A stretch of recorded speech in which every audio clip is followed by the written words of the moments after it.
Avez-vous déjà prétendu être quelqu'un que vous n'étiez pas? Avez-vous déjà jugé les autres tout en cachant vos propres péchés? Aujourd'hui, nous allons raconter l'histoire d'un homme qui a humilié publiquement un prêtre et offensé la Vierge Marie devant des centaines de personnes, mais il n'imaginait pas qu'à cet instant précis, tous ses secrets seraient dévoilés de la manière la plus surnaturelle qui soit. C'est l'histoire vraie de transformation spirituelle la plus impressionnante jamais enregistrée sur cette chaîne. Une histoire d'hypocrisie, de honte publique et d'une rencontre impossible qui a tout changé. Si vous avez déjà eu un moment où votre propre conscience vous a condamné, si vous avez déjà ressenti le poids de la culpabilité en pointant du doigt les autres, cette histoire touchera profondément votre cœur. Avant de commencer, si ce message vous touche, aimez cette vidéo. Partagez-la dans les commentaires. Avez-vous déjà dû affronter vos propres contradictions? Et abonnez-vous à la chaîne pour que nous puissions faire connaître ces histoires de transformation à davantage de personnes qui en ont besoin. Maintenant, respirez profondément. Ce que vous allez entendre est dérangeant, réel et bouleversant. Ce dimanche d'octobre à Bordeaux, personne n'imaginait assister au moment le plus tendu jamais enregistré dans cette cathédrale. Bordeaux, octobre 2019. La cathédrale Saint-André est bondée pour la messe dominicale de 10 heures. Environ 400 personnes remplissent les bancs en bois centenaire. L'arôme de l'encens se mêle au parfum subtil des fidèles. La lumière colorée des vitraux projette des nuances de bleu et de rouge sur les visages absorbés dans la prière. Le père Michel Beaumont, 62 ans, célèbre la liturgie avec la sérénité de celui qui a consacré 40 ans au sacerdoce. Sa voix résonne doucement dans les nefs gothiques de la cathédrale. Les fidèles répondent à l'unisson aux prières. Tout se déroule dans la paix habituelle d'un dimanche catholique français. Jusqu'à ce que les portes principales s'ouvrent brusquement. Un homme se précipite à l'intérieur. Costume sombre, cravate rouge, Bible noire sous son bras. Ses pas résonnent trop fort dans le silence sacré. Il ne fait pas le signe de croix.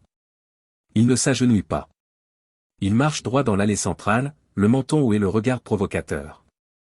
Voici Mathieu Dubois, 45 ans, pasteur évangélique d'une église néo-pentecôtiste située dans un local commercial de la banlieue bordelaise. Ses sermons en ligne ont été vus des milliers de fois. Sa spécialité? Attaquer violemment l'église catholique, la qualifiant de « fausse religion » et d'« idolâtre ». Ce dimanche, Mathieu a décidé que les mots ne suffisaient pas. Il voulait affronter personnellement ce qu'il méprisait tant. Le père Michel interrompt son homélie. Le silence dans la cathédrale s'épaissit, inconfortable. 400 pères Dieu sont rivés sur l'intrus qui s'avance dans l'allée centrale. « Puis-je vous aider, mon frère ?» demande le prêtre d'un ton calme, mais avec une certaine tension dans la voix. Mathieu s'arrête au centre. Il lève la Bible au-dessus de sa tête. « À l'aide?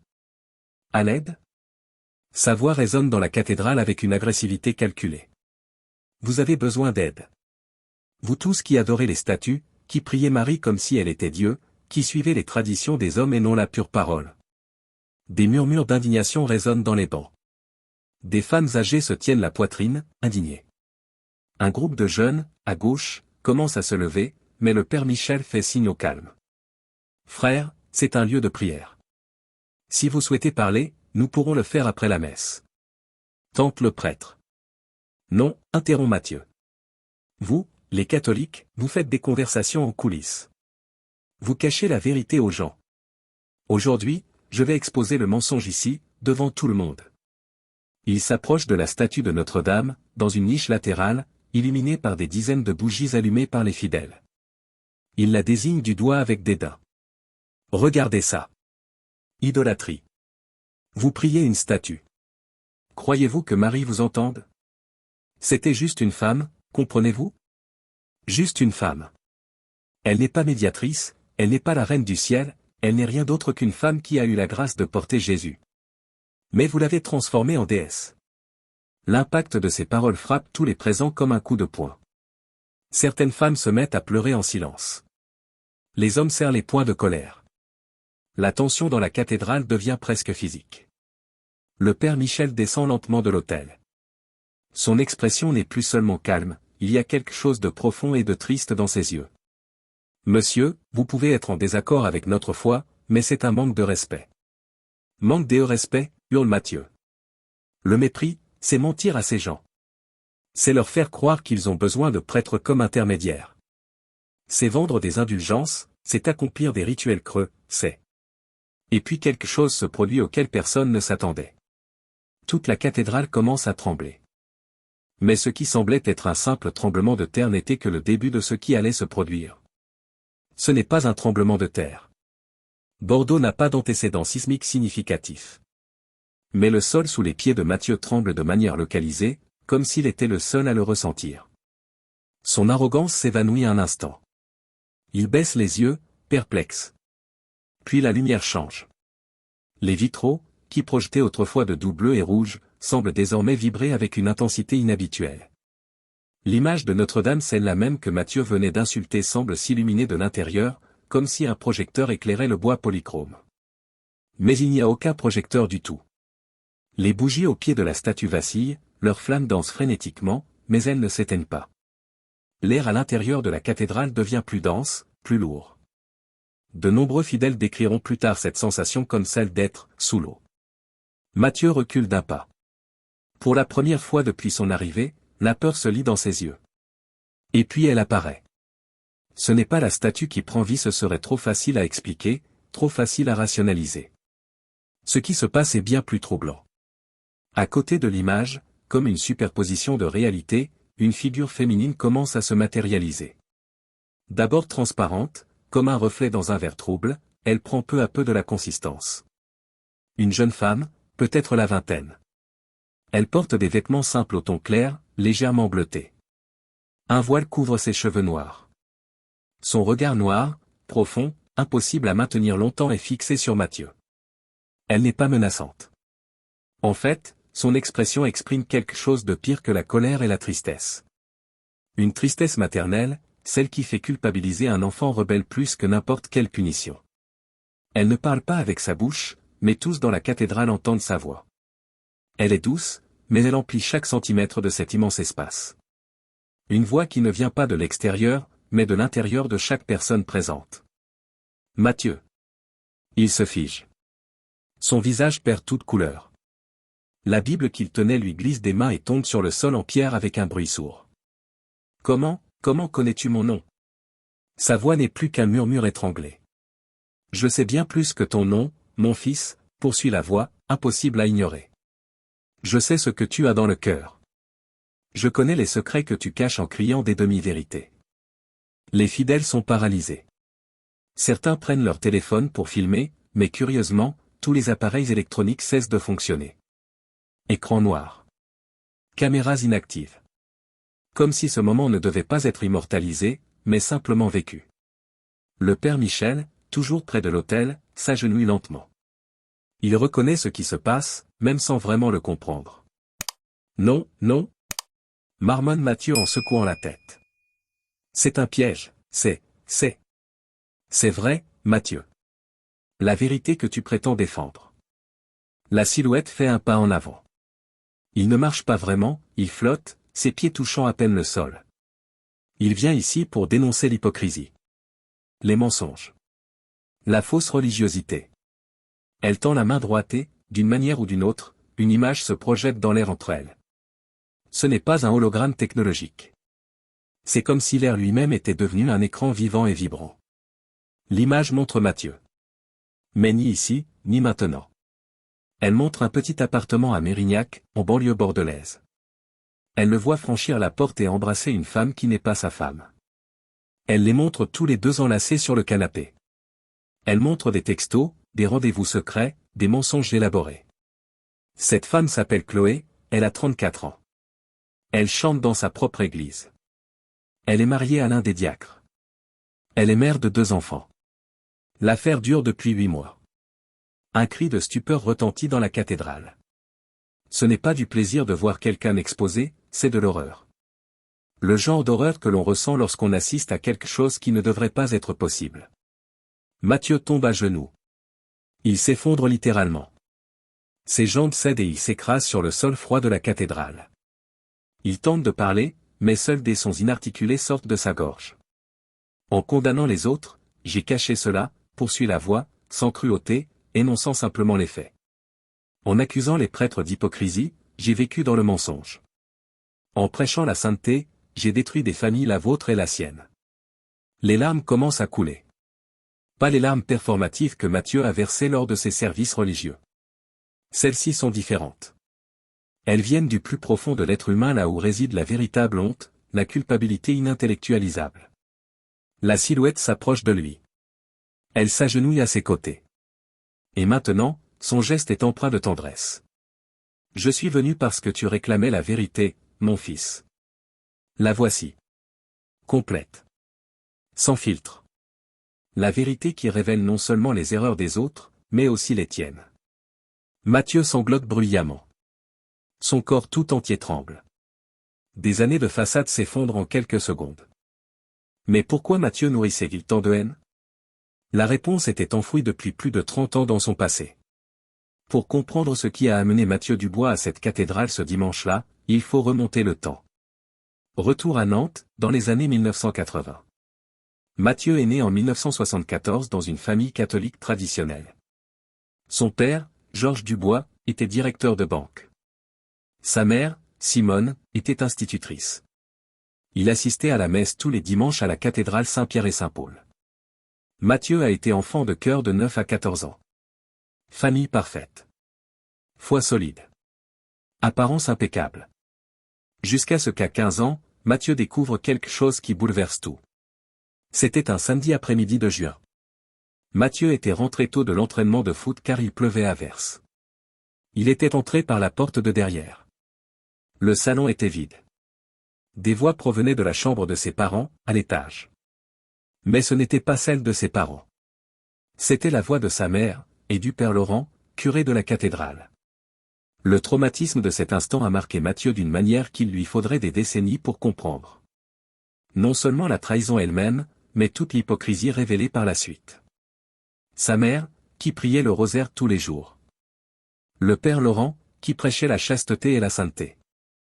Son père, qui, lorsqu'il l'a finalement découvert des mois plus tard, a préféré étouffer le scandale plutôt que d'affronter la vérité. On ne peut pas ternir le nom de la famille, répéta Georges. Que penseront les gens? L'affaire fut discrètement classée. Le père Laurent fut muté dans une autre paroisse, loin de là. Simone fit une retraite spirituelle de 3 mois. Georges augmenta ses dons à l'église. Tout rentra dans l'ordre. Sauf Matthieu. La colère couvait. La méfiance grandissait. À 18 ans, il abandonna le catholicisme. À 22 ans, après la mort subite de son père d'une crise cardiaque, il rompit complètement avec sa mère.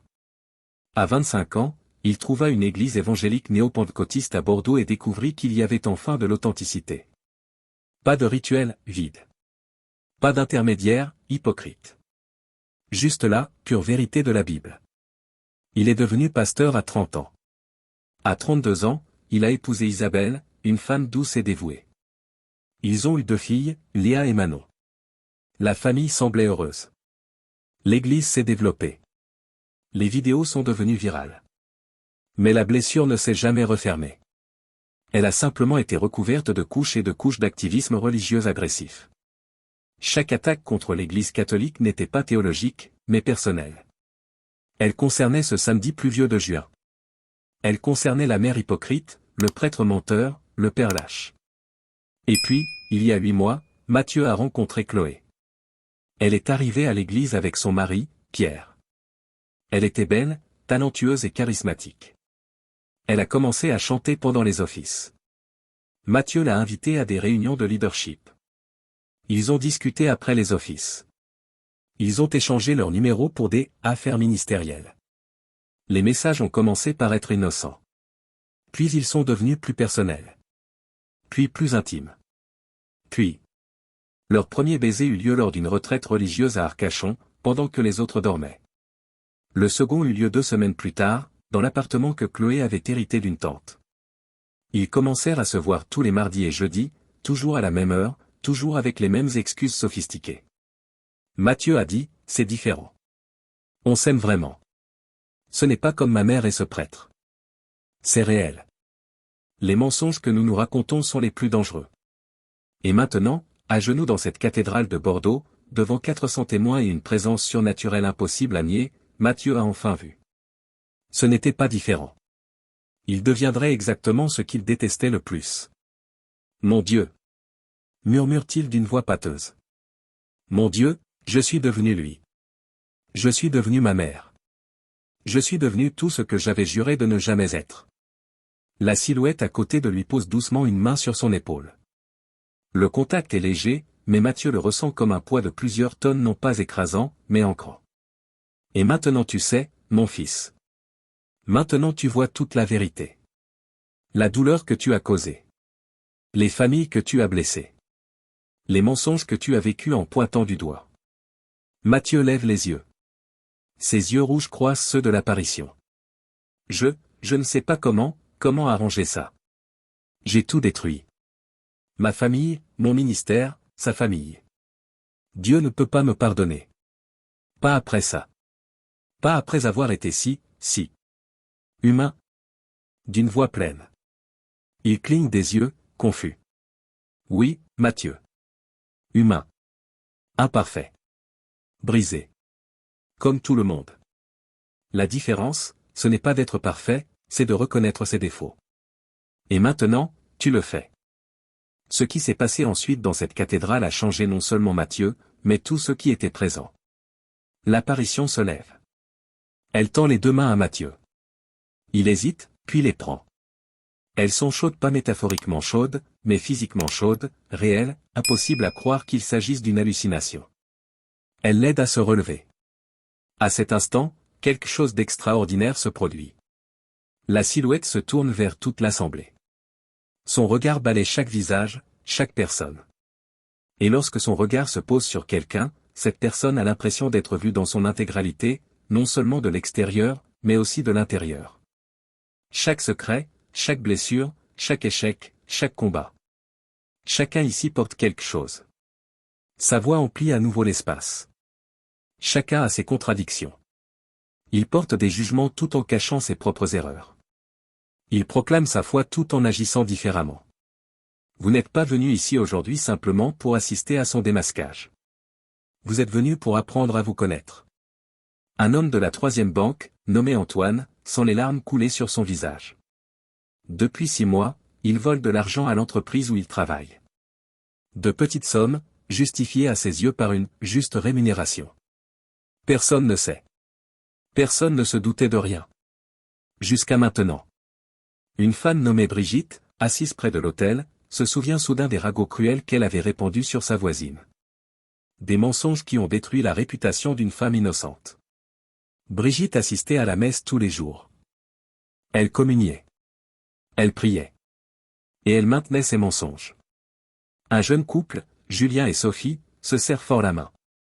Il y a 3 mois, ils ont avorté sans en parler à personne. Ils portent la culpabilité en silence, incertains que Dieu les aime encore, qu'ils aient encore le droit d'avoir la foi. La cathédrale devient un lieu de vérité révélée. Non pas par la voix de l'apparition, elle ne révèle pas les secrets des autres comme elle le fit pour Mathieu. Mais sa simple présence agit comme un miroir qui ne ment pas. Chacun se confronte à lui-même. Le père Michel reste agenouillé, mais maintenant il pleure ouvertement. Il a aussi ses difficultés. La tentation constante d'abandonner face à l'indifférence moderne. L'envie qu'il éprouve parfois envers des prêtres plus populaires. Le doute qu'il assaille à 3 heures du matin, avoir fait le bon choix en consacrant toute sa vie au célibat. Le personnage tourne son attention vers Mathieu. Qu'est-ce que tu vas faire maintenant, mon fils ? Mathieu déglutit difficilement. Il regarde les gens dans la cathédrale. Beaucoup pleurent. Certains le regardent encore avec colère, mais d'autres étonnamment avec une sorte de compréhension. Je dois le dire à ma femme. Je dois me confesser à elle, à l'église, à la famille de Chloé. Essayez. Je vais tout perdre. Ma famille, probablement. Mon ministère, certainement. La confiance de tous. Peut-être. Probablement. Mais tu y gagneras quelque chose de bien plus précieux. Quoi ? Intégrité. Vérité. La possibilité de reconstruire sur des fondations réelles, et non sur des mensonges. Mathieu secoue la tête, réfléchissant. Puis il regarde l'image de Notre-Dame, celle-là même qu'il avait insultée quelques minutes plus tôt. Je suis désolé. Pour ce que j'ai dit. Pour la façon dont j'ai. L'apparition sourit pour la première fois. C'est un sourire maternel, empreint de compassion. Je sais, fiston. Et j'apprécie. Mais tu n'as pas dit ça par méchanceté. Tu l'as dit parce que tu étais blessé. Parce que tu as transféré toute la douleur causée par les gens qui ont fait du mal à ta foi d'enfant. Je ne suis pas fragile. Je ne m'offense pas facilement. Mais un cœur brisé me touche. Elle se rapproche. Ils sont maintenant face à face, très proches. La foi, quelle que soit la vraie foi, ne consiste pas à crier le plus fort ou à pointer le plus de défauts chez les autres. Il s'agit de transformation. Il s'agit de laisser le divin toucher l'humain et, lentement et douloureusement, de nous rendre un peu meilleurs qu'hier. Matthieu hoche la tête, incapable de parler. Tu n'es pas obligé de devenir catholique, Matthieu. Ce n'est pas le but. Tu dois devenir sincère. Où que tu trouves Dieu dans ton église, dans une cathédrale, dans une forêt, dans le silence du petit matin, trouve-le vraiment. Sans masque. Sans mise en scène. Elle commence à s'estomper. La lumière qui émane d'elle s'atténue. Sa forme redevient transparente. Attends. Matthieu tend la main. Comment saurais-je que c'était réel? Quand l'adrénaline retombera, quand l'émotion retombera, comment serais-je sûr de ne pas avoir tout imaginé? L'apparition, désormais presque invisible, donne une réponse finale. Pour le changement. Pour les fruits. Pour l'homme que vous deviendrez dans les mois et les années à venir. C'est la seule preuve qui compte, non pas le miracle dont vous avez été témoin, mais la transformation que vous vivrez. Et ça disparaît complètement. Les lumières reviennent à la normale. La lourdeur de l'air se dissipe. Les téléphones portables fonctionnent à nouveau, mais curieusement, personne n'a ressenti le besoin de les utiliser durant ces dernières minutes. Silence absolu pendant de longues secondes. Puis, à la surprise générale, c'est le père Michel qui rompt le silence. Il se lève, s'approche de Matthieu, toujours au centre de la nef, il l'embrasse simplement. Il ne dit rien. Il me serre juste dans ses bras. Matthieu s'effondre dans l'étreinte et pleure comme il n'avait pas pleuré depuis qu'il était enfant. Mais la véritable transformation ne se produit pas en un instant miraculeux. Elle survient dans les jours difficiles qui suivent. 3 heures plus tard, Matthieu est assis dans le salon de sa maison de Pessac. Isabelle, sa femme, se tient devant lui. Ses filles sont chez leur grand-mère maternelle. Raconter des histoires est la chose la plus difficile que vous ayez jamais faite. Plus difficile que de prêcher devant des foules. Plus difficile que de diriger une église. Plus difficile encore que de vivre l'instant présent dans une cathédrale. Car désormais, plus aucune apparition surnaturelle ne vient confirmer ses dires. Plus de témoins impressionnés. Il n'y a que lui, sa femme et la vérité toute nue. Isabelle écoute en silence. Son visage exprime toutes les émotions, choc, colère, douleur, trahison, incrédulité. Lorsque Matthieu a terminé, elle se lève et quitte la pièce. Il entend la porte de la chambre se verrouiller. Il entend des sanglots étouffés. Matthieu passe la nuit sur le canapé. Il ne dort pas. Il fixe simplement le plafond, digérant le tremblement de terre qu'est devenu sa vie en moins de 12 heures. Lundi matin, elle appelle Pierre, le mari de Chloé. Elle lui demande de la rencontrer. La conversation a lieu dans un café de Bègle. Matthieu avoue tout. Il ne cherche pas à se justifier. Il ne minimise pas. Il dit simplement la vérité. Pierre ne crie pas. Il ne fait pas d'histoire. Il reste assis en silence pendant 5 bonnes minutes, les yeux fixés sur sa tasse de café refroidi. Puis il se lève et part sans un mot. Matthieu comprend. Certaines douleurs sont trop grandes pour être exprimées immédiatement. Mercredi, il convoque une réunion extraordinaire des dirigeants de l'Église. Cette réunion réunit tous les diacres, anciens et responsables de ministère. Il se confesse également à eux. Il démissionne de son ministère pastoral. Il remet les clés de l'Église et demande pardon. Les réactions sont mitigées. Certains sont trop choqués pour réagir. D'autres sont furieux, l'accusant de saper la crédibilité du ministère tout entier. Un ou deux étonnamment lui apportent leur soutien, bien que manifestement déçus. La nouvelle fuite. C'est inévitable. En quelques jours, toute la communauté évangélique de Bordeaux est au courant. Les vidéos de Matthieu sont supprimées de YouTube. L'Église entre en crise. Plusieurs familles partent. Pierre et Chloé quittent également la congrégation. Isabelle demande la séparation. Elle ne veut pas divorcer tout de suite, elle veut de l'espace, du temps pour digérer s'il reste quelque chose à sauver. Mathieu accepte. Il loue un petit appartement à Talence. Il voit ses filles le week-end, quand Isabelle le lui permet. Léa, 11 ans, ne comprend pas vraiment ce qui s'est passé. Manon, 13 ans, comprend trop bien. Elle regarde son père avec un mélange de douleur et de déception qui lui brise le cœur. Les 3 premiers mois sont un enfer. Mathieu sombre dans une profonde dépression. Il perd près de 10 kilos. Certains jours, il a du mal à sortir du lit. Il envisage le suicide à 2 reprises, la première fois un mardi pluvieux, la seconde un vendredi soir. Mais quelque chose l'arrête. Ce n'est pas l'instinct de survie. C'est le souvenir de ces mots, par les fruits. Par la transformation que tu connaîtras. Il entame une thérapie avec un psychologue à Bordeaux. Il commence à affronter non seulement sa liaison extra-conjugale, mais aussi toute la colère accumulée depuis l'adolescence. La blessure du passé qui ne s'est jamais refermée. L'hypocrisie qu'il condamnait tant chez les autres et qu'il reproduisait en lui-même. Au 4e mois, un événement inattendu se produit. Mathieu reçoit un message du père Michel. « Comment vas-tu ? Si tu veux parler, je suis disponible. » Il se retrouve sur un banc de l'esplanade des Quinconces. Ils discutent pendant 2 heures. Le père Michel ne juge pas. Il écoute simplement. Il partage ses propres difficultés. Il évoque les crises de foi auxquelles il a été confronté tout au long de ses 4 décennies de sacerdoce. La foi ne nous immunise pas contre l'échec, Mathieu. Elle nous donne juste un moyen de revenir en arrière. Ces rencontres deviennent régulières. Bimensuelles, puis hebdomadaires. Ce ne sont pas des séances de catéchèse. Mathieu ne se convertit pas au catholicisme.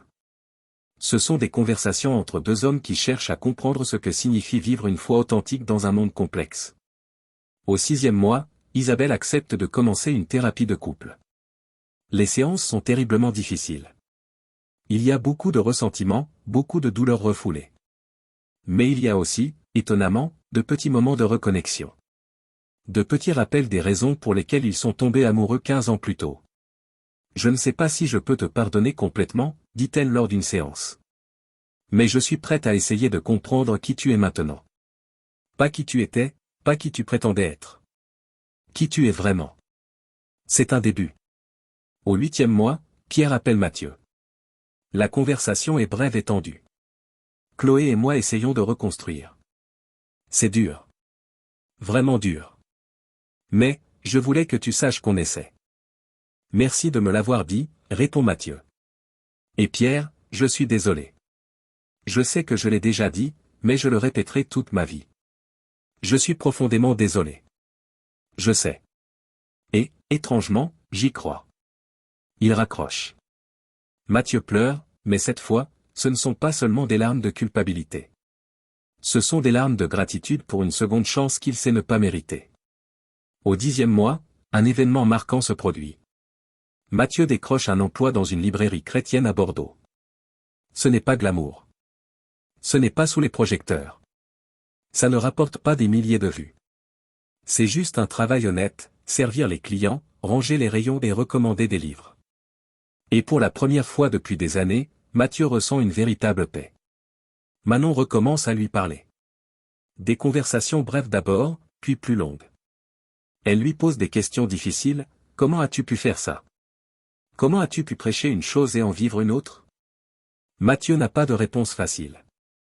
Mais il a des réponses honnêtes. Parce que j'ai des défauts. Parce que j'ai été blessé et que j'ai choisi de blesser les autres au lieu de chercher à guérir. Parce que je pensais que ma colère justifiait tout. J'avais tort. Complètement tort.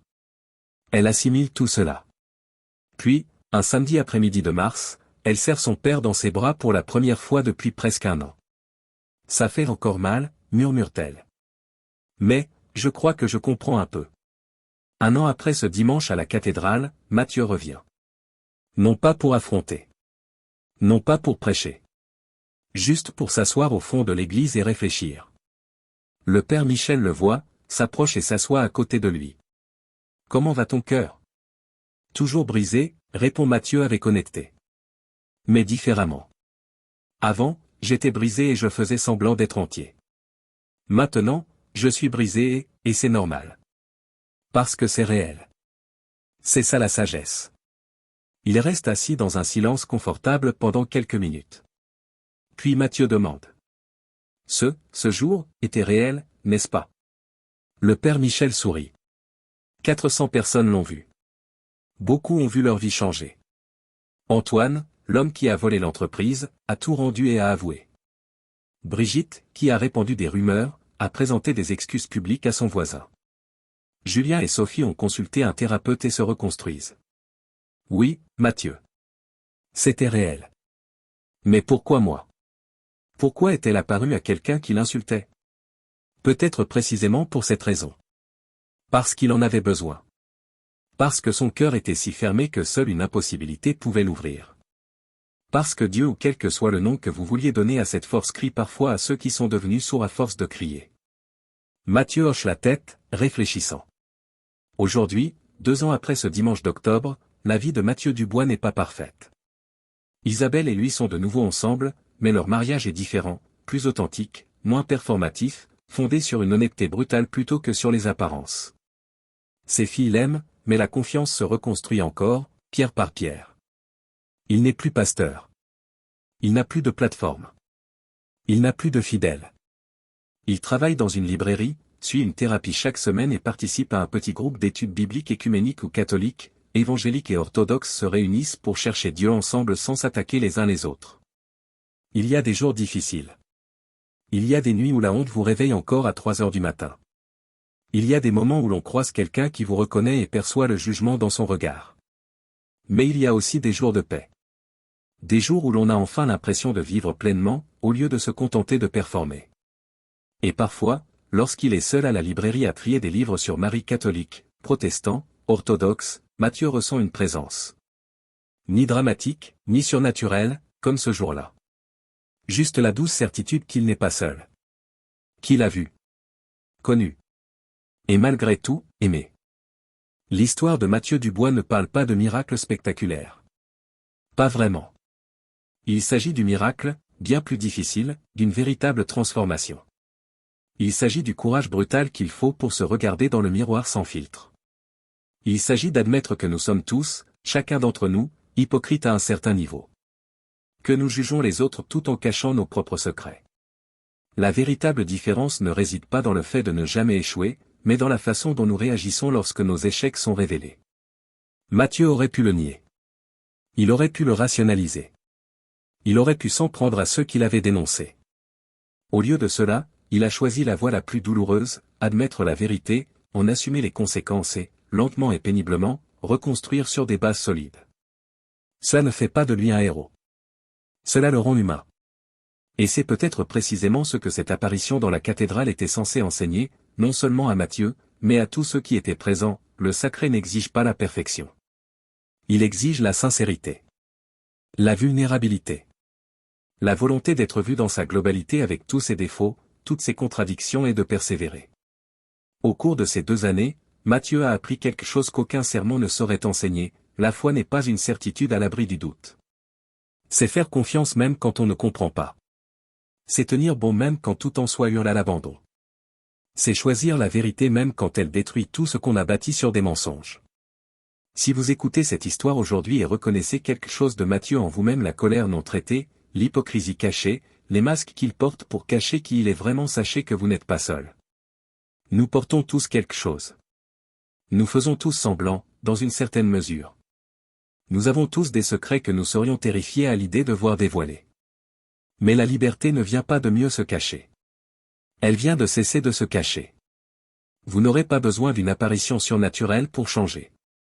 Parfois, il suffit d'avoir le courage d'être honnête, d'abord avec vous-même, puis avec ceux que vous aimez, et enfin avec Dieu, quelle que soit votre conception de lui. Le chemin du retour est toujours plus difficile que celui de l'aller. Mais c'est le seul chemin qui mène vraiment à la maison. Si cette histoire vous a touché, aimez cette vidéo. Aidez YouTube à partager ce message avec d'autres personnes qui pourraient en avoir besoin. Et dans les commentaires, j'aimerais savoir, avez-vous déjà dû affronter vos propres contradictions? Avez-vous déjà vécu un moment de vérité brutale qui a tout changé? N'en dites pas plus si vous ne le souhaitez pas, partagez simplement si cette histoire vous a touché. Abonnez-vous à la chaîne pour découvrir d'autres histoires de transformation spirituelle. Des témoignages de personnes réelles qui ont traversé des moments difficiles et ont trouvé, au milieu du chaos, quelque chose de plus grand qu'elles-mêmes. Et n'oubliez pas, la transformation ne se fait pas en un instant. Elle se fait par 1000 petits choix honnêtes, jour après jour, jusqu'au jour où vous vous réveillez et réalisez que vous n'êtes plus celui que vous étiez. Que votre voyage soit fait de courage et de vérité. Jusqu'à la prochaine histoire.